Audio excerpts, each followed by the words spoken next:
There we go. Okay, so welcome everyone for this month's Fireside Chat, which is all these series are being co-hosted by the Turing Way and the Software Sustainability Institute. I am Sarah. I'm part of the Community Management Working Group for the Turing Way, and I'll be kicking off this session to tell you a bit more about the call, the Turing Way, just passing the mic directly to Arielle and Jo, who are both chairing today.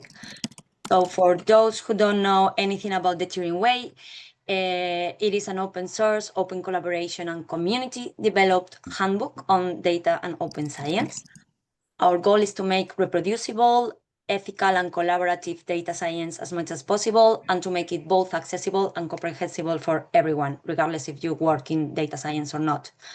This Fireside Chat series have been an effort towards creating a space across different open science community. And throughout this year, we are hosting a special series of Fireside Chats about various topics, all related to governance. I'm very excited about today because we will be learning about each other's journeys and we will be hearing about case studies from different open communities. A couple of housekeeping things before we get started. I think Arielle is sharing the Framapad, a share Framapad to facilitate written note taking. Feel free to write your own notes there and invite ideas. You can also add any questions or notes and we'll make sure to post them afterwards. We do have a code of conduct that applies to this event to ensure accessibility and respectful collaboration. Any concerns, please report the incident, any incident that makes you feel uncomfortable, but also further ideas to improve accessibility. Just email us directly at theturingway@gmail.com or reach out to me, Malvika, Arielle, to our private emails, which is the info should be in the Etherpad, and if not, we'll share it soon. As a reminder, the Zoom room will be open for an additional 30 minutes, which won't be recorded to facilitate open discussion. This is completely optional. You're free to go whenever you want. And it usually ends up being a quite interesting conversation. So I do encourage you to stay as long as you can. And with that, I'm just going to hand it over to Arielle to kick off today's question. Hi, folks. Welcome to this edition of our Governance Fireside Chat series. Today, we're talking case studies from open initiatives across the ecosystem. Because governance, leadership, and change are inevitable in open organizations, regardless of their size, their background, and where they'd like to go in the future as well. I'm delighted to be joined by three community members and leaders from different groups. Yanni from Our Ladies, Chris from Jupyter, and Alex from the Carpentries, who have all experienced various different kinds of change, setting up of processes, transitioning from one model of governance to another, and have agreed to come today and share their experiences with us as well. So without further ado, so that we can really get into this and have as much time for discussion as possible, I'm going to go to Yanni first, and the questions for everybody will be the same. Basically, please do introduce yourself and tell us a little bit about the change or your experience of the governance processes in the community that you're sharing from today. If you're talking about change, why did it need to happen? And if you're talking about governance in general, what have you learned along the way from that community and how have you applied it elsewhere as well? Okay. Hello, everyone. I'm Chani. I'm based in Argentina, in South America. So I bring some winter to this meeting today. The community that I will share today, other person from the Our Ladies leadership team in this meeting today. So Riva is also here. And I will tell a little bit about Our Ladies. And this is a governance process that we need for a change that we need to do. So this is kind of both things that I will share. So for those of you who don't know Our Ladies, we are a worldwide organization that promotes gender diversity in the R community, the R programming language, through meetups and mentorship in a friendly, a safe space and environment. So we have more than 200 chapters around the world. We have presence in 60 countries. We have around 100,000 members in these places. The change that we need to do is related with our name. So I'm going to read a message, something that a person write, but we have many people having opinions about our name, but we think that this kind of summarize the feelings that many people have. So they say, I'm still trying to make up my mind on whether to get in touch with the Our Ladies community. If someone called me a lady, I will laugh, but it seems to be inclusive. So this is something that come pretty often, and it's a comment that we have since Our Ladies start. So at some point we say, okay, we need to discuss this. There are people who are not coming to our community, even if the community is also for them, because they don't see themselves in the community, in Our Ladies, because of the name. But a change of names is not an easy topic. It's not an easy task. It's really delicate. So we strongly believe that the leadership team shouldn't have that decision only. That is something that we can decide, only the people who is in that group. To talk about a little bit about the organization, Our Ladies is a 501c3, a nonprofit based in the US. So we have a board of directors, which is the leadership team. Right now, the leadership team, we are 5 people. So Riva, Mu, Shannon, Avery, and myself. And then there is the global team, who is people who volunteer to maintain the global infrastructure and services that Our Ladies provide. And then we have the chapter organizers that are located in this city and the more local places. So we could make those decisions in the board of director only, but because our bylaw allow us to do that, but we think that will be not right. So what we create was a process to involve the community voices on that discussion. I will share with you the link. I hope, well, I don't know if I have my hand up, but I will share on the chat. We create a repository on GitHub with an issue, with a process to make these discussions. 2 people from the community, but that are not part of the leadership team, moderate this discussion. We also allow people to send comments in an anonymous way. So for that, we have an Airtable form that people can use to send their comments. And the process, what the process that is state, we are going to open an issue, how much time that issue will be open, how we are going to receive those comments, how we are going to moderate the discussion, and what we are going to do after the discussion finish. So thank you, Riva. Riva already made a link to the issue. In the README of that repo, you have this process. This process was developed using other community experiences and learning. So this is not something that we create from the scratch, but we adapt to our community. So we opened the issues to discuss the rebranding. We made a proposal, and we put to have into account some issues that we can have, or some concerns that we have about the change of the name. And after we get that information, the board of directors, so the leadership team, read of that and made a decision.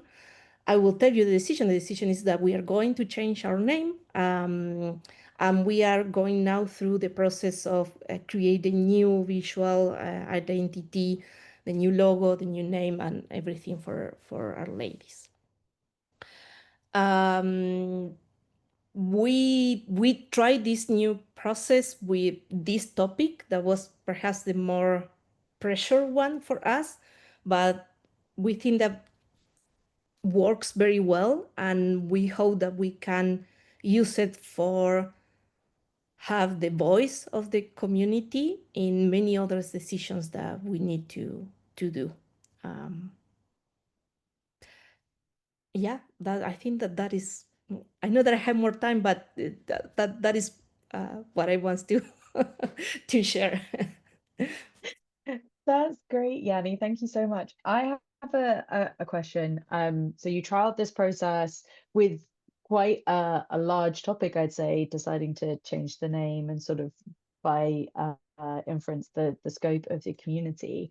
Um, was there a lot of discussion sort of with the leadership about this, or trialing the process with this topic, have you reflected that there were things that you'd forgotten about, or that you would like to we need to figure out what decision making actually looks like because we haven't agreed whether we want a quorum or not?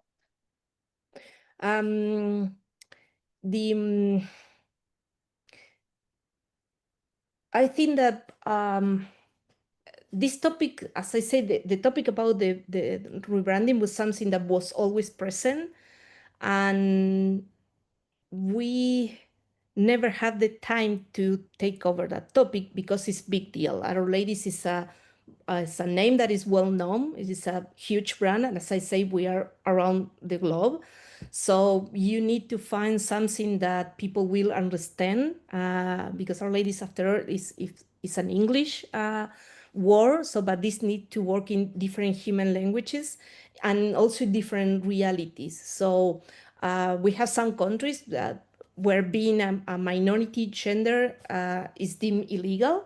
So in those countries, for example, hosting a event branding as any other things that is more clear about this gender diversity could pose a risk to the event organizers and attendees for persecution. So you had to take into account many things and many different reality, but at the same but you need also to be clear with people that they are welcoming here. This also means, words are important and how we name things is important, but you can also have a name that is empty. So most of the discussion in the leadership is how we have the name that reflects what we are, who we welcome to be part of our community, but also what we do with actions to put meaning to that name. So people, even if they say, hey, I'm not a lady, that is, come on, I'm not of the royalty or some noble thing or something like that. I'm not a lady, I'm never going to be a lady, but I feel part of this community anyway. This is for me, I have a space here. So our discussions were about that, but I have to say that in the comments, in the issue, we also have that kind of discussion. It was a lot of people offering alternatives, and we have some of these issues like, okay, this works well in English, but doesn't understand in other languages. This is a words play that people perhaps will not understand. What we do with the name that we already have. So yeah, the discussion with the community was so useful and gave us so much insight, and it moved a little bit the discussion from the name to how we put content and meaning and value to that name, whatever we decide that is. And from the governance and from the decision-making point of view, it showed us that the process is useful and that we can involve and engage the community, and that also legitimize any decision that we make around that. Because we discussed with people. We would like more people to participate, yes. We need to find ways to improve that, but it was a challenge, but nice and useful process. Amazing. Thank you so much, Yanni. That was incredible. And there's a lot of great discussion going on in the chat. I just want to highlight Chris's comment in the chat before we move on to our next speaker, to say that folks should look through the GitHub issue that's been linked, which is one on Our Ladies talking about this change in name. I think it's a great example of community management and discussion around a complex decision. Really appreciate how Yanni communicates back to the community throughout the process and makes it clear when the discussion is over and the leadership team has all the information they need to make a decision. So that's, yeah, really great comment from Chris there. And Yanni, thank you very much for being our first speaker. I'm going to move over and pose the same questions to Alex and ask her to introduce herself and share her experiences of governance and decision-making in the Carpentries. Hi everyone, I'm Alex. I work as the research software training lead at the Software Sustainability Institute. I'm based in the UK, and my work is centered around advancing open and sustainable research software practices and in developing and promoting open training that supports researchers in building robust software for reproducible research. So I've been a long time contributor to the Carpentries community and several other communities that I work with closely, such as the Alan Turing Institute and other open communities, specifically supporting the creation and maintenance and coordination of development and delivery of training that teach foundational coding and data skills to researchers. So I lead several collaborative initiatives that design and curate openly licensed training resources that have been carried out as open and collaborative projects with a number of contributors from worldwide communities. So I'm here to talk about my experiences and lessons learned from community-led lesson development and similar open projects, such as open source software development that are normally carried out in version control and code sharing platforms such as GitHub or GitLab, but the experiences that we have are not specific to these platforms. It's just the tools that we use that also have loads of functionalities that help us with managing projects in particular, but also a little bit with governing projects. So, and I'm also here to talk about how you manage and govern and make decisions and try to implement some changes and make progress with such open source projects. So the change that I'll try and share is when you start working and you have no governance process at all. You're working among a group of friends or close collaborators who know each other very well, and then you move on to working with people from all around the world that you have never met before, and how do you then, what processes then you put in place to make sure that you can achieve your goals and make progress in your project. So considering a governance model for your, for example, your lesson development project or any open project really involves describing the ground rules of participation, different roles that project participants can take, and then importantly, the process for decision making within a project. So you may wonder why you'd ever need a formal governance process, because after all, everyone in your team is very collegial. Everyone is polite, hardworking. There is never any disagreements. However, even among these harmonious teams, there will be a situation when you disagree on something, and you will need to agree a way to make decisions, resolve conflicts, and move forward. And it's better to have these processes in place before you encounter your first real disagreement. And Also, the moment that your team exceeds 3 or 4 members, you should think about establishing and documenting some kind of governance process.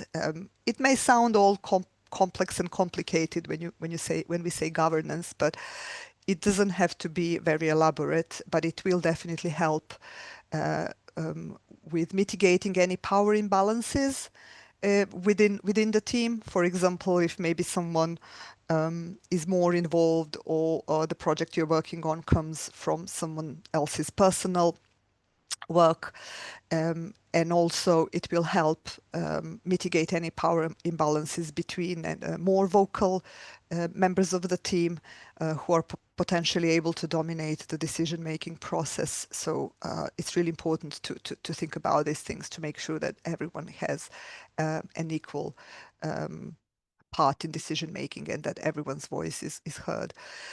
And as I said, we advise that you make these considerations early on before your project grows too much, and before introducing a governance structure becomes a bit more difficult and complicated.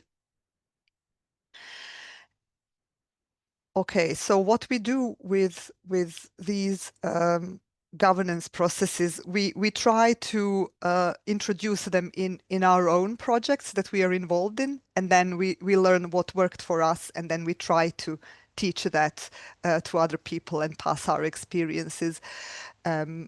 And we typically do that through, well, especially do that through the Carpentries lesson development community and lesson development process. So we pass these experiences down to other lesson developers. But again, these experiences are not limited to lesson development projects. So a couple of things that we've realized would help us be more productive and help us make decisions more effectively and make sure that everyone is heard is, firstly, you might have guessed it, have a code of conduct to lay the ground rules of behavior among the team of collaborators. Decide on the roles that people can take. So specifically for lesson development projects, and probably it's similar for software development, you will have an initial set of authors of the content or the code. And then as the project matures a little bit, they move on to the maintainer role. So they are mainly maybe fixing bugs or improving things. And then we typically assign a lead maintainer role to one of the person from the team of maintainers. And that person is responsible for setting the meetings and reminding everyone about these meetings, setting the agenda for our meetings, what things we are going to discuss. And then if we can't make a decision, then the lead maintainer takes upon themselves to help us make a decision. And then we rotate. So no one is the lead maintainer forever. Normally we rotate on an annual basis, but it can be a 6-month basis rotation as well. Another thing that is important is to, well, set some ground meeting rules. So things like think about whether you actually need to have a meeting, set the agenda for the meeting, and that would be the role of the lead maintainer. Make sure you keep to time in the agenda and make sure that you prioritize issues that you want to talk about with maybe with more importance, and then have someone responsible for making sure that you're moving along your agenda. There is also things like how are you going to make decisions? So decide on your decision-making process. Normally, we suggest using Martha's rules for discussing and deciding on issues in group meetings, which is a relatively lightweight process for making decisions. And we, Greg Wilson, who is here on the call, we normally point to his blog post, which summarizes these Martha's rules, and that's our main point of where we refer people to. So I was actually looking at Greg's post earlier today, and I was thinking about him, and then I saw him on this call. So a very nice surprise. So with Martha's rules, basically you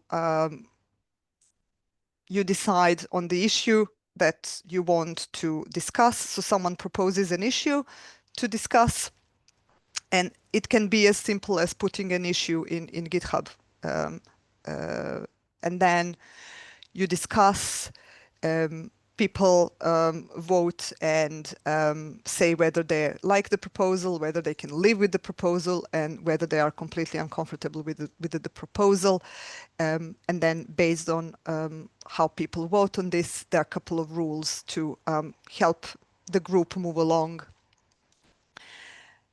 You need to know how to handle conflict as well, and you need to have a couple of rules around that, and how to achieve consensus, or if you can't reach a consensus, how you make a decision. And then finally, you need to document these things and make it obvious to everyone in the team, and specifically maybe newcomers to your project, where to find this information and how to join your team, and how to make sure they can use these rules and processes. So that's what I wanted to say. I'm looking forward to hearing and learning from other panelists and discussing things with you all and answering your questions. Great, Alex, thank you so much. And I just want to reflect that there has been a lot of discussion and links and things shared in the chat as well. And I'm really looking forward to getting back to it. There's a couple of points very quickly.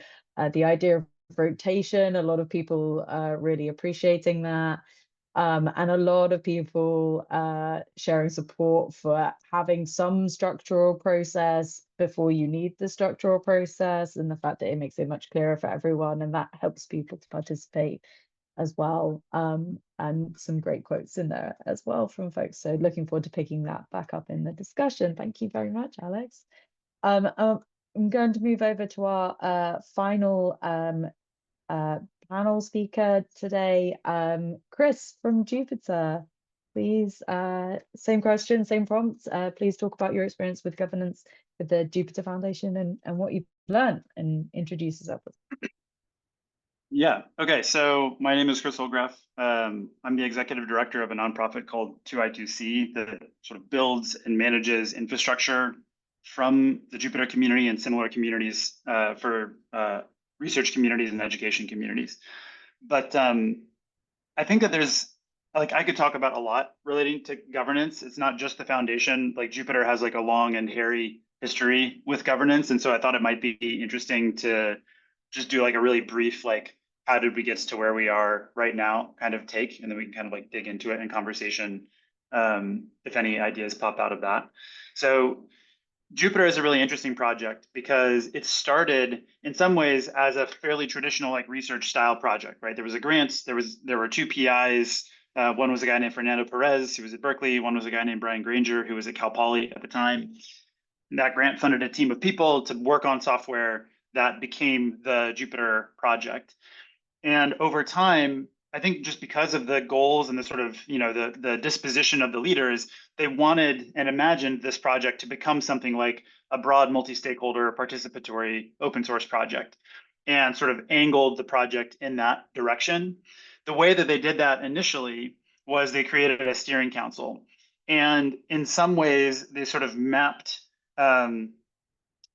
engagement with the project and like time and cycles that you are putting into it with a seat on the steering council, which correlated with a vote, you know, in a governing sense. The steering council made decisions by sort of consensus seeking, and Fernando was the BDFL, benevolent dictator for life, that would sort of help break ties and things like that. That was how the whole thing was envisioned. And I think that worked well enough when it was a small-ish team of people. And then the Jupyter project just became like unfathomably popular, basically. So I think that they were always working on something that they knew had a lot of users, but suddenly this technology became like, or the Jupyter Notebook specifically, which is this user-facing application for sort of interweaving code and narrative content and computation. This thing became just extremely popular and started ballooning in interest, both at the level of users, but also at the level of stakeholders that wanted to participate. And I think that, in practice, what happened was the project wasn't able to evolve its own governing structure at a pace that kept up with the growing complexity of the project itself, if that makes sense. So it went from like a small team working on a single project that was largely just grant funded to the next tool that is driving data science forward, and like every single company in the world is interested in it and like wants has an opinion about how it should offer or about how it should evolve. Tons of new contributors showing up with their own ideas, which in some ways is great, but in other ways taxes the pre-existing team because it takes time to connect with people, to onboard them, things like that. And the group of people governing the project, which is this sort of small team of people who'd worked together for many years, largely seeking consensus, I think that they started to break down their ability to kind of manage all of the complexity that was there in the Jupyter project. What happened in practice was the project basically sort of fractured off into sub-projects. So there's Jupyter Lab, which is like a user-facing application. There's Jupyter Hub, which is more about orchestration and user authentication and things like that. There's really low-level projects like Jupyter Server that all of these other things build on top of, but are their own sort of standalone thing. And each of these sub-projects started to sort of evolve their own governing practices and structures and teams as well. And that wasn't really intentional.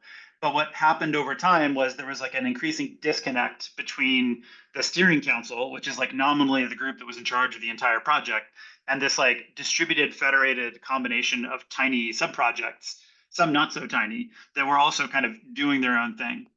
And I think this was putting a lot of strain across the project in general, both because at a cultural level, it's hard to encourage and standardize the experience of what it is like to participate in a project if you don't have the sort of connective tissue and the glue between your high level governing structures and your lower level governing structures, but also because it's much more difficult to act strategically as a project if you don't have some way of saying like, okay, everybody, this is our collective goal. Like these are the collective things that we're trying to accomplish as a group.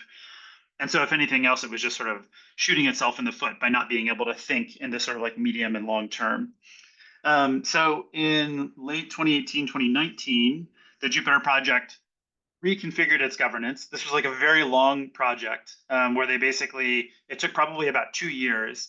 And in part that was because by that point, everybody was so taxed doing other things that they didn't have, like, as many people here have shown, it takes a lot of time and effort and capacity to do something like change your governance, make really complex decisions. And when you don't have that capacity or you're not able to dedicate it to the process, then the process itself really drags out and often feels very unsatisfying to people, quite frankly. So they went through a couple of years and sort of reconfigured the organization to define 2 primary governing bodies. There is the Jupyter Executive Council, which is the sort of the buck stops here, high-level governing authority in the project. And that has elected members that are elected by other members of the Jupyter sub-projects and working groups. And then there is a Software Steering Council that drives the technical direction of the project specifically and facilitates things like what are called Jupyter enhancement proposals, which are like formal ways to kind of propose a non-trivial change that is going to touch many parts of the Jupyter ecosystem. The Software Steering Council sort of oversees that process as well. And it has representation from each sub-project. So every sub-project has one person that gets to sit on the Software Steering Council. And in theory, like this group of people gets together and sort of charts the technical direction of the project with the guidance and assistance of the Jupyter Executive Council. So everything that I've said right now has nothing to do with the Jupyter Foundation. This is just a reconfiguration of the Jupyter project that it finished maybe like 2 years ago, something like that. And I joined the Jupyter Executive Council in January, February of this year. So those are like 2-year off-cycle transitions where like 2 people roll on, 2 people roll off, and then the next 2 years there's like another 2 people roll on, 2 people roll off, that kind of a thing. So the challenge with all of that, and this is one of the reasons that I mentioned this in the chat room, is that the structure that I just described is pretty complex. There's like multiple moving parts, there's multiple governing bodies, there's like a superstructure and a bunch of substructures, there are like working groups, there's a lot of process for how decisions get made. And there's not a whole lot of capacity in the project to like manage and staff that structure to make sure that it works well, that conversations happen productively, efficiently, things like that. And so at least what I've seen over time is what ends up happening is you end up creating like a shadow governing structure if what you have is overly ambitious, given the realities of like who's able to bring what to the table on a day-to-day basis to actually participate in your governing structure. In a project like Jupyter, and I think that this is very common in open source, what ends up happening is you have like a formal governing structure, but then you have this like underlying sort of shadow duocracy, which is basically like there's a bunch of stuff happening at the margins where people are just making decisions on their own. And usually that's a good thing, right? Like an open source project has to be very distributed. It has to sort of like push its decision making out to where the action is happening, just because you don't have the time to discuss everything. But if people don't have faith that bringing like a big high level topic for discussion for the whole community will be productive or efficient, they're just not going to do that. And they're going to find ways to kind of like push forward their own objectives without going through these like broader community-wide processes. So, and I say this because in my mind, I think that, governance is an ongoing process and you tend to sort of like overcorrect in one direction or the other. I think this is one reason that, I don't remember who said this, but like there's value in trying to define governance before you have a governing crisis, because it is much more difficult to define governance in the midst of a crisis. Like the likelihood that you're going to over-index and sort of create a structure that is rooted in anxiety and fear is much, much greater. And governing structures that are rooted in anxiety and fear are often really unpleasant structures to be involved in. They tend to be like very, they tend to make everybody biased towards assuming they can't do something rather than assuming they can do something, which for a large distributed open source project is really dangerous, because in my mind, like this is sort of a personal thing about teams in general, but I feel like you fundamentally have to trust one another, and you need to have like a culture that is rooted in like, I think you all are trying to do the right thing and we are working together towards a collective goal. And if you have cultural or governing structures in your community or your team that send signals like, no, actually, we don't trust you to do the right thing, and so you have to follow this process to prove to us that this is the right thing, before you can do anything, it just really kind of drags on people over time. And I think that Jupyter is in a constant state of trying to improve that for itself. The Jupyter Foundation is a brand new thing. It just started a couple of months ago. And in some ways, it is an attempt to solve both of these kinds of problems. So effectively, the foundation is literally just a pot of money. And one of the challenges that Jupyter has always had is there's this question of like, well, you want to have an open community that is inclusive and broad and participatory.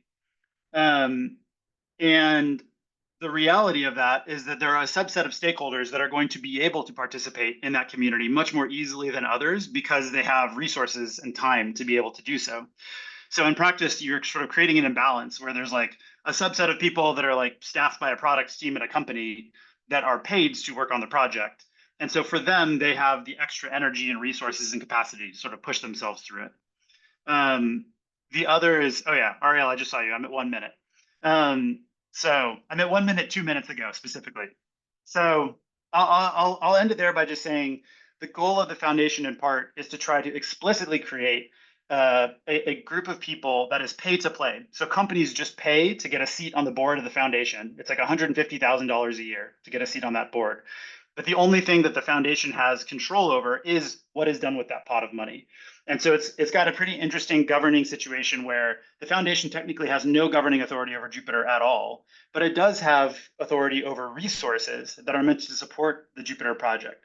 So I think the question right now is, how do you use those resources to solve the kinds of problems that I was talking about already? Like, how do you staff up a governing structure so that it is much more accessible and efficient and enjoyable to participate in?